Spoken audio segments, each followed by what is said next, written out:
Welcome to Inside the Firm, a podcast dedicated to small business owners and hosted by entrepreneurs, Alex Gore and Lance Cayko. Each week, they take you on their journey of how to start, run, and grow a business by bringing you inside their architecture and real estate development firm. Get a behind-the-scenes tour of how these business leaders manage their clients and foster company culture while creating new and innovative projects.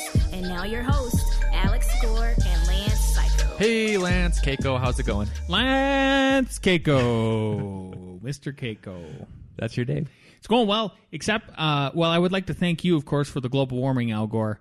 It's been a balmy past 30 days. We would be placing foundation walls today had it not been for this rain that we're getting. So we're getting some precipitation, but no worries. Should be good besides that. Yep. Well, cool. Hey, speaking of something totally different from what you were talking about, a client emailed me, potential client. Yep. Came in and we're talking about stuff, and basically, if we get this project, we'll take over from another architect. And he felt like he was being overcharged a little bit, and especially on renderings. It was $2,000 a rendering. And I held my mouth shut. I go, that's not too bad, especially for an outdoor, especially for what we do. Like, I'm looking around our room. He was complaining, yes. He wasn't happy with that price, yeah. Yep. So I go, what level of quality? And I looked at it. The renderings were okay. It was like that SketchUp with putting some trees in it. So I was like, we would do a way better job for that amount of price. But I didn't say anything like that. I go, well, what we have. I go, have you heard of Enscape? And obviously no. So I showed him the fly-through of Firestone, which is on our podcast website for all you people. And he's like, oh yeah, that's amazing. That's great. I think he was so excited. I go, we can just, this is easy. We can just hit print screen. It's awesome.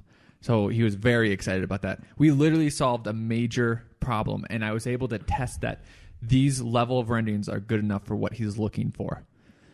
So it will cost us like no amount of money for what was a huge problem with another architecture firm. Yeah. So if you're listening to this, yeah, and you are in our kind of position where you are trying to convince clients and fulfill their needs with renderings, you are doing yourself and your firm a disservice if you don't go to enscape3d.com. Yep. And at least try the free trial. Well, what you can do, try the free trial, make some renderings, some fly-throughs of whatever project you already have, and then save that, document, and then present it to a potential client so that you already have it paid for. You don't even have to buy it. Once you get a client that loves that stuff, there you go. Buy the subscription, all that. But in the meantime, do the free trial, project you already have, mess around, save some videos, save some images. Done. There you go. You heard it first. Actually, you've heard it several times now. Yeah. Yeah. Next, bimsmith.com. I wish we had like sound effects for these guys. We could do that. Yeah, because they have a product called Forge, which is awesome. So instead of, trying to make a wall system or a ceiling system and grabbing a whole bunch of manufacturer information and doing your own Frankenstein wall of you putting it together and trying to make sure everything's right, you can just go to their website and you can literally choose all those manufacturers, a UL number. It'll put it all together. It'll make a spec for you. It's absolutely brilliant. So go do that while you're listening to us and doing exactly what we say. Go do that also. Yeah, bimsmith.com. Rock and roll, Al. It's been a week. We're doing stuff. I got some questions for you. I got some answers, maybe. I hope you do. I said that very confidently. Yep, I've got some questions for you. So a couple of these questions came up in the Entree Architect community, and I thought they were fundamental. There are questions about just fundamentally how to achieve success, right? And how do people do it? Like they were so fundamental to me that I thought, man, we should recap. We should recap because we've sort of answered these questions before on the podcast. But I'm gonna do it here, and we're gonna have Al kind of kick it off. So one of the questions was how to turn architecture into a lucrative business model. Does anyone have a clue? No clue. One, first have the actual skills, right? Let's start at the foundations. Then be able to market yourself.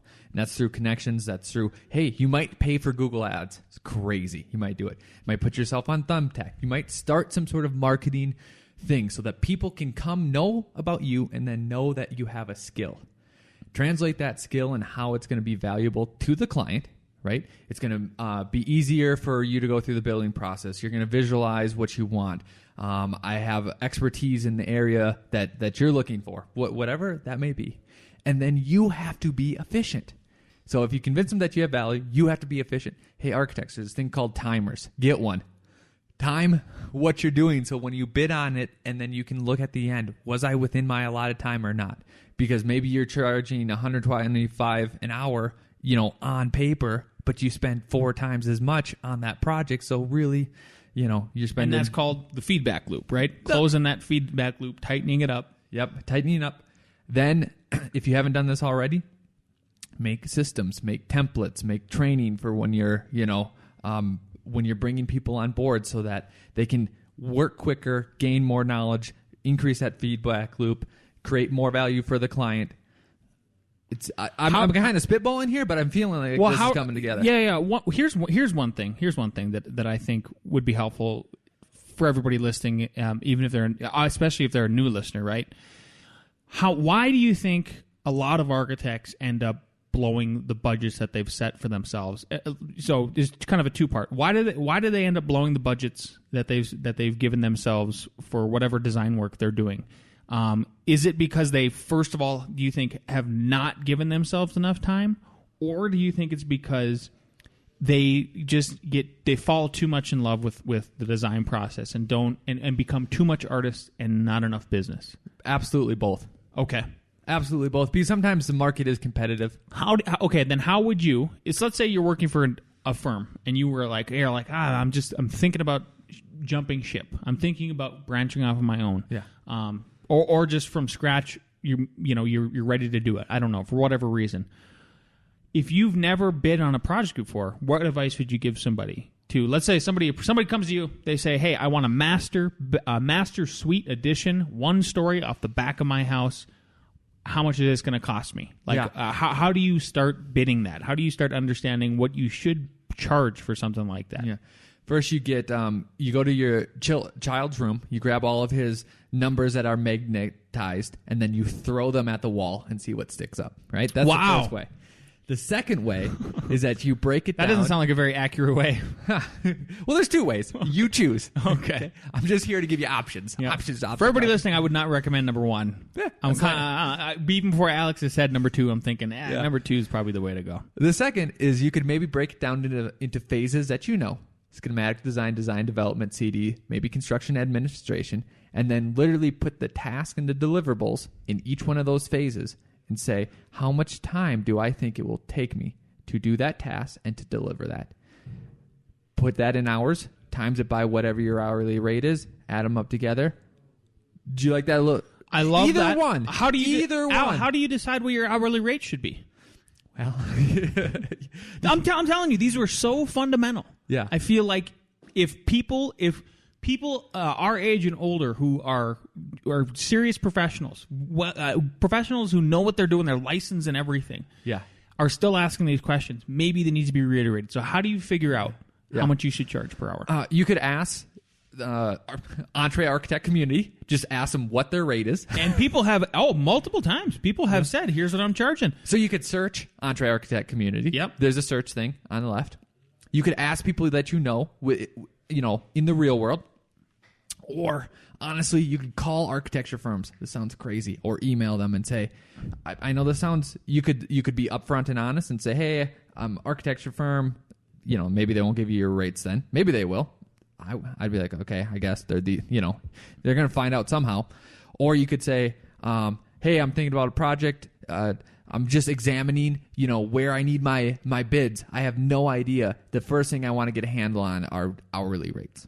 What are your hourly rates? Yep. So after you find out, let's say somebody says, hey, our hourly rate for drafting is $75 an hour. Million. Which seems like a lot, right? Maybe to somebody. But then how does that break down, Al? So let's say we're charging $75 an hour. How much should you pay yourself then? based on that $75 an hour, right? Like a little reverse engineering. 1/3. 1/3, right? Yep. Rule of thumb is if you're paying yourself $25 an hour, you should be charging 2 to 3 times, and ideally 3 times that rate that you're paying yourself. So if you're paying yourself $25 an hour, ideally you want to be charging out $75 an hour. That covers your overhead, that covers your insurance, that helps with your profitability, right? Yep. What's a good figure for people to be profiting per year, like percentage wise? Like, do you know? Is there a number that sticks in your head? I'd say 10 to 20% is what you want to be as for profit. Your gross revenue, minus your net, and that difference should be 10 to 20%. I agree. The other thing I was going to say about that, but do know, okay, if you're charging 3 times more, that's because, hey, some of the marketing time, some of the initial meetings are not being billed for, all of that. Organization, you have to deal with the tax man more. You maybe have to set up an LLC, like having a business, you have to. Anyways, that's different. Just know this, like, let's say you have to be somewhat flexible and realistic. Let's say that you are, let's say you know F9, and you go, okay, do you guys have some work? Yeah, we have some work. What can we pay you? We're not going to pay you $75 an hour because we are getting the work for you. We're managing the work. You literally have to do it, taking the risk. Then it's closer to more or exactly like your 25 an hour, your 30, your 50. And some people have like a huge, problem with that. And it depends too on the situation, right? So sometimes you can charge your full hourly rate, your 75, and that can happen where like, okay, they are managing, they're taking more responsibility, stuff like that. But sometimes it's just like, hey, here are red lines. Can you do in your moonlight? So you do have to be a little bit aware of that and not so pig-headed because you might go down the loop of, hey, I'm doing this, I'm not getting anywhere. Why am I not getting anywhere? It's like because you don't have nuance. Have a little nuance. Yep. The other thing I would add here is so the second part of this question was does anyone have a clue? So I think there's a lot of unknowns that you're going to occur, right? That you're going to incur once you start doing stuff on your own like this, and one of them is like, well, how do I know what to pay people? Just last week, somebody asked the question, hey, what are you paying interns these days? And there were 2 brackets, basically, that people gave out in the A.R.E architect community. I would encourage everybody to go ask those kind of questions. That's the idea, is that we're finally opening up again as a profession. And then the last caveat I would add to this specific question about making a lucrative business model is, if you haven't done this already, and I bring this up, I bet at least once or twice a year, is Google Marshmallow Study NPR. And go, and there's I just Googled it. I looked up. There was like 5, 6 articles right away. Listen, it was actually like a segment that they did, and then an article too. Listen to that segment. Read the article. It is a fascinating study about. They had all these kids line up in this room, and they did a scientific study on them. And they said they put a marshmallow in front of them, and they did this. They tested these children when they were like under 7 or something like that. And then they went and checked up and followed on them later on in life. Like 10 years later? Yeah. So in middle school and in high school, 20 years later, and then 30 years later, long term. Yep. I don't know if Al figured, it doesn't matter who found this study first, but once I know Al and I had this discussion a long time ago when we first started F9, and this is one of the things that helped us make this decision, and that is to keep our salaries lower than usual. So the idea is, what they found out was the children who did not eat the marshmallow right away, the kids who held out the longest, then were the most successful later on in life because they could delay gratification.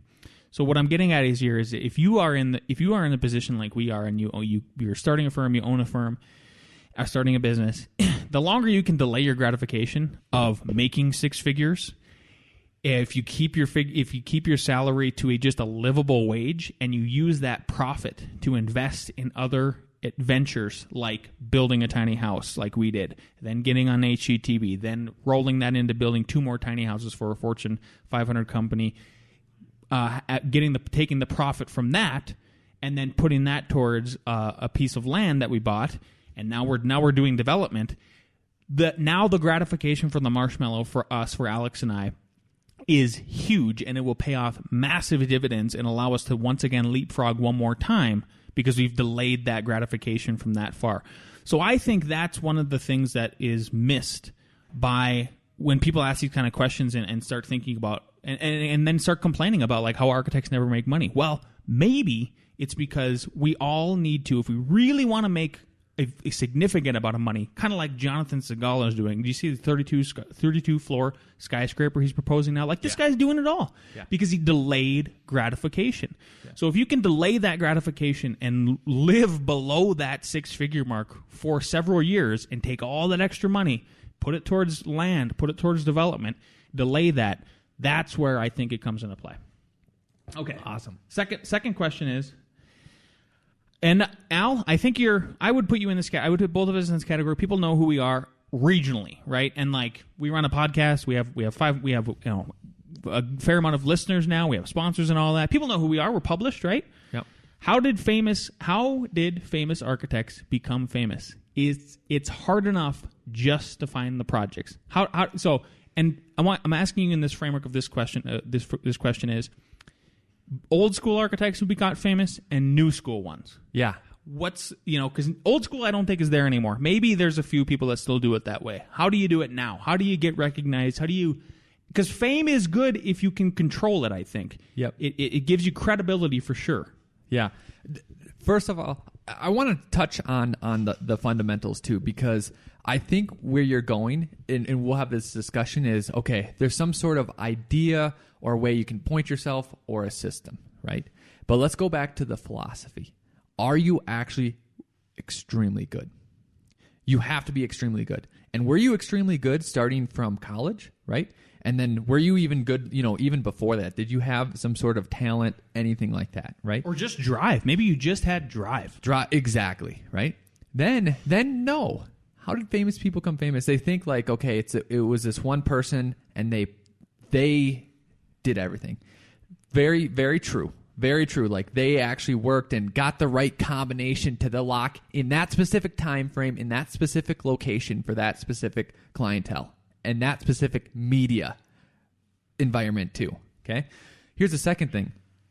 Those were a lot of just little things right there, and you're going to hit on even more. There are thousands of people, maybe not trying to be famous, but are talented, are good, are doing the right things, are meeting whoever they can. And it might have just happened that one or two of those people, or 10, or however many famous architects they are the ones that punch through for whatever reason. But just know there's 1,000 of them that aren't there. Just like NFL QBs. Everyone that's drafted as a QB is extremely talented, had the best coaches, had amazing seasons, these are 1%. This is like 1%, Yep. Got trained in off seasons, by camps, by whatever, played for amazing high schools. And how many NFL QBs are famous and elite? Not many. Not many. Right? The percentage is just like astoundingly low. I mean, you're talking about a fraction of a percent. A fraction of a percent. And think of the difference between, like, if you're a football player, Kirk Cousins and Brady. It might be like 0.01, whatever, in decision making and quickness and in whatever. Yet one has championships and he's on that team and he got drafted by that one, by Belichick. So there's going to be some sort of answer, but then there's going to be, if you don't get famous, I wouldn't let it ruin your day. Some people were asking in that thread, some people were asking, why would you want to be famous? Why would you want to be famous? No, I didn't see that. Because that's why I made the point about, if you can control it, it's good for you. If you can't, it could go really south. It could go south in a really bad way, which is actually going to bring me to which is actually going to bring me to the next segment once we get to it. Of maybe you don't want to be famous. Maybe you don't want to be in the paper. Yeah. But okay, let's say you wanted to make that goal. You want to be famous. Even if it's just regionally. You know what I mean? Even if, like, you want to be known as, John Renfro. I went up to met up a client yesterday, and I saw his. So John Renfro is a regionally famous building designer down here. He Yep. does awesome architecture stuff, right? But people know who he is. Yeah. Like you Google architect Fort Collins, John Renfro. So even at that level, where do you start? What do you do? Well, the confidence, doing the right thing, stuff like that. A lot of people would say focus on one particular thing, get that done. What I would say and Lance would say is that it hinges a lot on the clients that you get. There's a relationship between what you can do and what the clients will pay for you to do. Or they want you to do, yeah. Yep. So one, that's huge. How do you get that? And if you're getting that, then great. You've met those people. You have the connections, family connections, opera connections, whatever you do, and it's all gelling for you, and it might be smoother sailing, right? But sometimes you don't have those connections. Sometimes you move from a different state. You know no one. My thing would be what I learned from Liebskin. You do one project at least a year that you really, really love, that you want to do, that you think is super cool, and then you put it out to the media or you make your own media. There's no reason why you shouldn't have your own press release. Like everybody thinks there's this magic to getting in the press. It's literally you're already halfway there as an architect. You can already visualize and make things literally out of thin air. You have all of these beautiful, amazing talents. So if you already have the fundamentals, like Alex was saying, what's stopping you from running your own social media like a professional? Yep. Having maybe it's a posting schedule. You just make sure all the graphics are nice and tight and everything. And then doing your own press releases, contacting all the papers. It's a layup. And here's one thing I'd say too. Like, let's say you want to be famous for doing super cool houses in California. Or let's just say you don't care about the fame. You just want to do super cool houses in California. Yeah. Or Denver. Doesn't matter, right? What's stopping you from, in your own time, actually designing and doing it, right? Time, effort, stuff like that. Yeah, I hear that. But you make time, right? It's your life. Make time. There was one project I saw, super cool house in Beverly Hills, like just the most awesomest thing. So like I had to go to their website because it was built. It was just insane. Blow your mind. Lance's mind has exploded all over the place. And then 3/4 or more of their drawings were renderings. And I'm like, they either got a bunch of clients to pay them that never got built, or they just are a talented, cool designer that just made these up. And guess what? When someone was looking for a super cool house and they came and they saw all this and they saw all the potential and they saw that the person, they talked to them, they're like, oh, you know how to construct this too? Oh, you've done something similar, but I can see through your concept designs that you can make what I want. Then they made a super cool house. Now they're doing probably what they wanted. But it wasn't all built work. Right. You don't have to do built work. Right. Yeah. Right. How do you think firms hire you? From your built work? Exactly. No. I mean, some of them do, but right out of the gate, no. Right? Yeah. No, it's all renderings. It's all hypothetical stuff. Yeah. Yep. Yeah. F9 Productions' name is from the hotkey. Literally. I just had a client that for rendering. The same client I met with yesterday, a potential client. Tell me about F9. Why F9? Told them they loved it. It's like an endearing story at this point. What would Max you 3D. 3ds Max. 3ds Max. I'm dyslexic, Al. Yeah. What would you say? So that's how you can become quote unquote famous, right? I mean, and there's all kinds of levels of it, right? Like I don't know. It all depends on how famous you want to get, and understand that like again, this is a double-edged sword. Maybe you don't want to be famous. It does help though. Just like I'm looking behind Alex right now as we're sitting here talking, and I'm seeing books and magazines and awards on our little mantle above the fireplace in the office. And to me, it's not about like getting attention and having people like ask for autographs or something weird like that. Yeah. No, not that anybody has. I'm not saying they have. No. But I'm just saying, like, when I was in New York, like, there's so many good firms in New York, and I talk to my friends that aren't architects. I'm like, oh, you guys have no idea or don't even care who these people are. Exactly. You don't even care. Doesn't matter. The layperson. Yeah. Exactly. They don't. They don't. Yeah. Right. But when you bring a client into your office and you can point to books and you can bring them out and show all these accolades and everything, the integrity it gives you the confidence it's going to give them looking at you and knowing that they're hiring a professional is worth it. What would you say to someone who says, hey, I've been doing renderings, I've been doing design competitions, I've been doing whatever. hasn't worked out. Oh, and that they haven't got picked up by something? Yep. It would be a question. It would be, is what you're doing timely to the news cycle? That's what's also really critical. So, like, just think about it at a fundamental level. If your local newspaper is you can write letters to the editor. Everybody can do it. Yep. You'll see if you go to like how you submit letters to the editor, they want you to submit things that are timely with their news cycle, and so much so that they want to see you like cite the previous article that you're writing to. You're literally writing back and forth. So the same thing for like when we did the Doomsday Houses, right? Yep. 2012. 2012. The world ended. Timely with the cycle. Amazon HQ2. Timely with the cycle.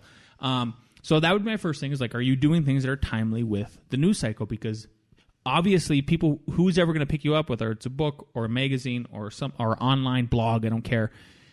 They know that like they're going to get the most traffic to their website or whatever they're doing and most interest if it's timely. So that'd be the first thing I would ask. Yep. I got two.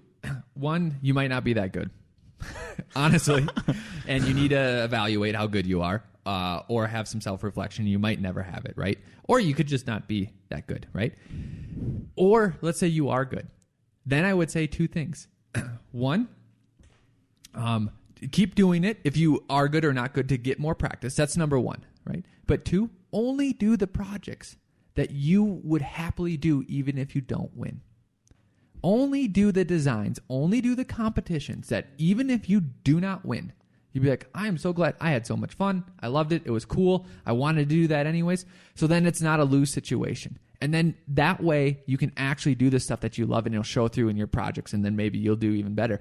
But even if you don't, some of these Guggenheim competitions or whatever, there's 10,000 people. What are the 1 in 10,000 literally that you're going to win? So that's the advice I'd give for that. Would you agree with that? I would agree with that. Wasn't there a second part of that or no? The first is keep doing it because you might suck, but then you'll improve.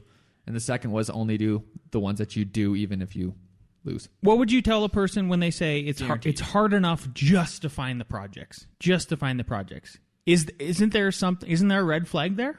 To me, that's a red flag of a question because I go, is it that hard to find? Yes, it's a challenge to get hired. I don't agree. I don't disagree there. And by all means, we hit slow points at this firm, and Alex and I get a little nervous, and we go, holy crap, is work slowing down? Like, are we hitting the next recession? Like, what's going on? But I don't think it's like it's this insurmountable thing. So what are you doing wrong if that's your sentiment of it's just hard enough to find clients? In this economy, it shouldn't be that hard. But two, it could be hard if that is not your natural ability or even if you can't do it. So someone tells me to do statistics, I'm just going to walk out of the room. I'm going to look at you blankly, throw an imaginary book down, and walk out of the room. Some people might not have the ability to sell. So when they say, you could say, Al, it's so easy, the economy is great, blah, blah, blah, and they could give all these excuses, whatever, you might not have the ability to sell, just like I'm not going to do statistics ever. Not going to do it. You tried it for a week or two, didn't you? And then no more in that class? I tried it the whole semester. Oh my God. And day trip the whole time. The whole time. Every time I'd be like, I will focus. I will listen to this professor. I'm a dedicated person. I was in the Army. I can sit here and listen Al's and got write his stuff notes. together. I agree, Al. Yep. Boop, gone. Not there. Gone. Yeah. So don't you... Honestly, if that's you, so that's maybe part of it. Maybe you do need to work in a firm. You know what? That's fine. What's wrong with that? You know what I thought was? Here's what it made me think. It made me think. I don't know if that's the right question as it relates to how did famous architects become famous, because that's where this question is. It's like the second part of the question. So what I would bring up, what it made me think is like, here's the real psychology behind. When you get a client, let's say you got 10 clients, right? Understand that maybe 9 out of 10 of those clients, it might just be what I would call a run-of-the-mill project. Yeah. It's just, it's like pretty traditional looking for whatever kind of architecture, whatever house you're doing, it's going to match the house, right? Or even if it's a new house and they're like, I'm on a budget and I have the economy and like, yes, I want a good floor plan, but like I'm not going for you know, I don't want my house to be the one they look at in Denver and go, this is the Jazz house, right? Yeah. 1 out of those 10 clients, if you can get comfortable with that and understand that maybe 9 out of 10 are not going to, that 9 out of 10 clients that I get are not going to push me in the direction that leads me to be able to do really cool architecture that is award-winning and then thus makes me famous. Because that's how it works for us. So it seems like I get, on my side of the firm, you too, one or two projects that are real clients, they're paying and everything. This isn't just our made-up work, where they push me in that direction and they say, like, I'm going for timeless architecture. I'm going for cool architecture. And then you capitalize on those ones. But don't try to force that one on the rest of the 9. That one is separate from the rest of the 9. And you can only force that or hold that line if you can afford to do it. If you can afford to do it. And comfortable. I'm not, that's another thing too. Are you comfortable? Yeah, if you want to do it, then you would be comfortable. If you can afford to do it. And that's where, rich person with connections or whatever, or you just have really low overhead and whatever. I don't know how you're doing. If you can afford to do it, fine. But if you can't, think about those 9 out of 10. That's your practice. That's your piano practice. Doesn't sound that good. It's blah, blah, blah, blah, blah. And then your one recital. It's concert time. It's recital time. Goes apart into your album. And your album is your display. That's a perfect analogy. And then the rest of it is practice. The rest of it's practice. And you still ate well the whole time, hopefully, if you're doing all the other stuff we already talked about. They call Lance chicken, me steak. Exactly. But he's well done steak. He's not medium rare like he should be. Anyway, so on the famous note, you also might not want to be famous. You also might not want to ever be the guy who has a headline like the following. Boulder man fails to pay undocumented workers, then threatens them, police say. This is an actual article that I'm reading from one of our local papers, and this is a former client. We've talked about this former client before on the podcast, and here's where I think you got to be careful about wanting to get famous, right? This guy, I can't imagine anybody's going to work with him anymore. At least I hope not. And I'm not going to name names. You can go look at it if you want to. It's not even. It doesn't even matter. But this guy was a former client of ours, and I want to talk about how to avoid problems like this. How to avoid literally craziness. I mean, just like we're like, wow, there's no logic behind this person. I think there's a bunch of red flags that you can notice, right? One of the big red flags that occurred to us on this project was right away, and I think this seems to happen to us at least once a year. I'm not sure it's unavoidable for other people either, but clients building illegally, clients coming in and then letting it slip that, oh, by the way, I poured footers last week. Oh, you don't even have a permit. That should be. I think it's maybe okay to give them one shot. And say, please don't do that again. If they do it again, there's no second shot. There's no third shot, sorry. There's no fourth shot. You're done. Yep. You write a termination letter and walk away from this client entirely. The other one is, if a check bounces, I think it's okay to give them a second shot. If it happens a third time, you're done. Because that's exactly what happened with this guy. Yeah. Yeah. Walk away. Do you have any red flags where you're just like, I'm done with this? Oh, the email one. How about this? Like the 90. Oh, the one where I spotted it. And I should have walked away. Yeah. And luckily, by the grace of the universe, we didn't get the project. And this was, it was just in negotiations of a contract, just got way too crazy. And the other thing too is if they're trying to nail down your fee too much, you mean push it down? Push it down. And drastically too. So let's just throw out a figure, right? I think if you throw out let's say you're going to charge somebody $20,000 to do whatever. Yep. And they said, "Oh man, I was thinking half of that." That's a yellow flag in my world, right? I mean, I don't know how you're ever going to be able to ratchet them up that far, right? Yeah. Well, the other thing too, if it just seems from my experience that the more that they push to ratchet it down, the more actually hand holding they need. So it's like, it should probably go up. So that's just my thought. Yeah. Watch out for red flags. I mean, those are obvious ones, and there's people make mistakes. We've had see this. That's the thing is we've had other clients where they've respected it, and we've went and seen them maybe building. They shouldn't be doing something on the job site, and we go, please don't do that. They respect it, and we're good. There's other ones too where it's been a bounce check, and it was literally an honest mistake, And there's some totally everybody. It happens to everybody. Heck, I think we did that once, like a check bounce or something like that for something. I can't remember. Sure, I think so. But there might be contractors or developers that are new too, and they're doing mistakes. You might be doing it, and then you see that it might not be a red flag. It just might be they don't know better. Well, that's more of, okay, a yellow flag, maybe I should watch more rather than a red flag. You agree with that? I would agree with that. Yep. Cool. Should we talk to our best friend and see what he has to say? What is he up to? You know what? He is building like crazy right now. I know. Follow him. Facebook. Dig on the Facebook, and then if you go to his Instagram, and then he feeds it through LinkedIn. And I've been checking out Nicholas Renard's work on LinkedIn. Yeah, his firm is Dig Architecture. Yep. So if you dig it, dig it. Dig him. Dig him. Hello, best friends. I hope you all had a great week this week.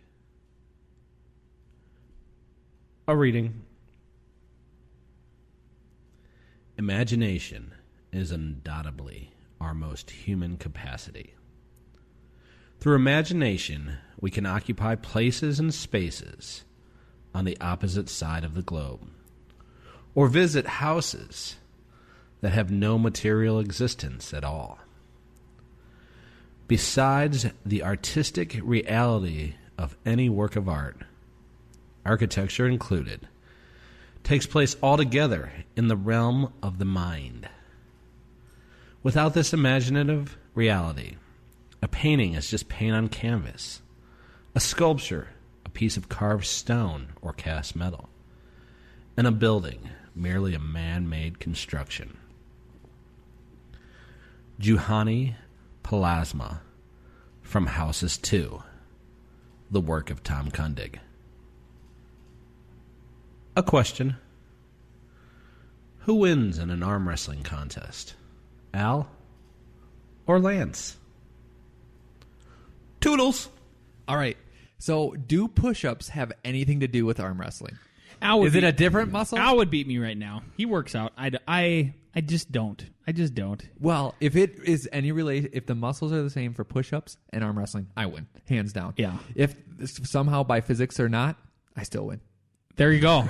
There's the answer. Yeah, that was an easy one. Yeah. Tom Kundig, man, do they do cool stuff? Oh, they're so I feel awesome. like we have done some Kundig-ish stuff with the transforming tiny homes. Stuff. If you don't know who Kundig is, you should Kundig and Olsen check them out because in my world they're master builders too because they're doing all of this movable architecture. It's incredible, and they fundamentally do what I think the best rockstar architecture does is three materials. Yep. Stone, glass, wood. We're done. Yep. Stone, glass, wood. We're done. This links back to what we were talking about because I would say, one, imagine your dream project and do it. Imagine right now, if there's any takeaway from this podcast, write down and start to imagine your dream project and start to execute it. Step 2, which if you just write it down, there's something about the butterfly effect that'll happen. Yep. Step 2, see if you can apply some sort of feedback to it. Meaning, let's say it's a house. See if you could get someone to critique it or something, later, right? And it might be just your mom, right? Or your grandma. So it might not be the best, but maybe you can find someone more real. Meaning, okay, real estate agent. Look up the real estate agents that sell the houses that are in that price range, in that style that you want. Get feedback from them. So then maybe they know someone that's looking for land and they want a house like that. Who's going to come top of mind, right? I'm thinking about our skyscraper ones, right? Because let's say you want to go totally crazy. So we've done a couple of skyscrapers. If we were smart or had the time or whatever, I would find out who develops those crazy cool skyscrapers. Try to meet with them. Just go talk to them. Yeah. It can't hurt. That agent advice, that was pretty good. I like that. What? Sorry. If you're going to design really cool houses, right? Design them and then go find the agents that sell those really cool houses and see what they think. Because guess what? They know a lot about layout.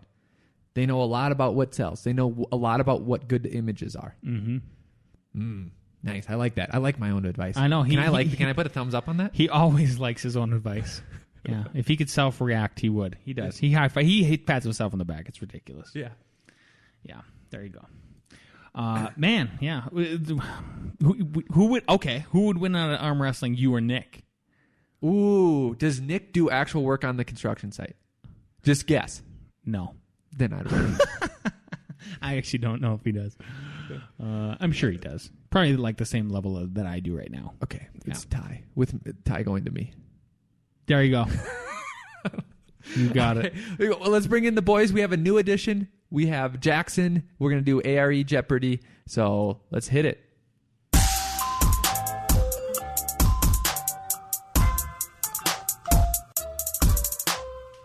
All right, question 1.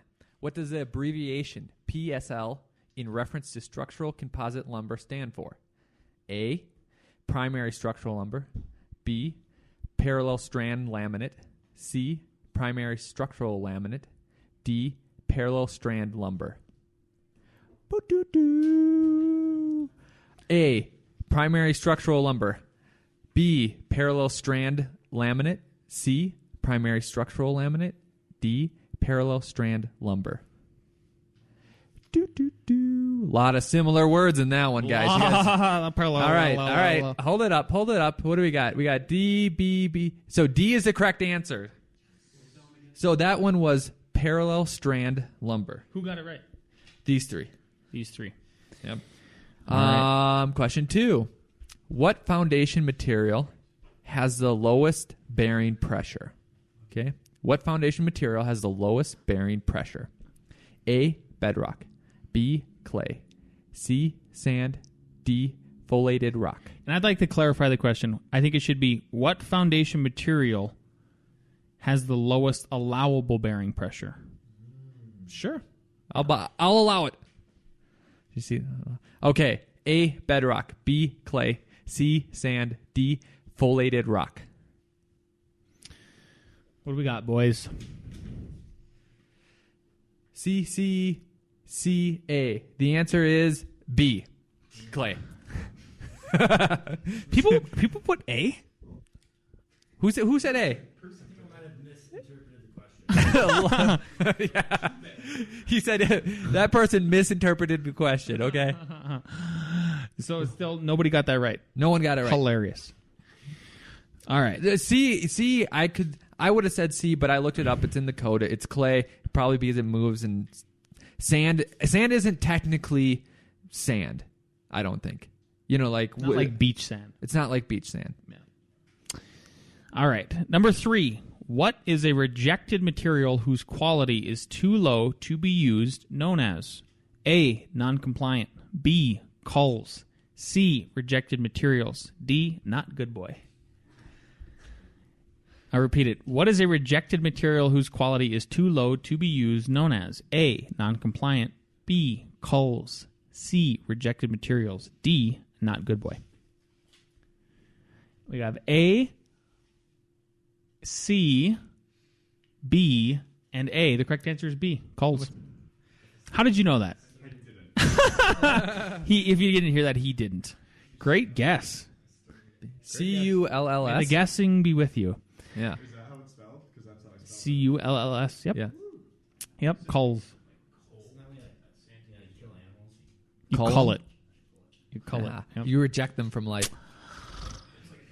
All right. So we got Jason's ahead by 1. Jason's in the lead. All right. Number 4.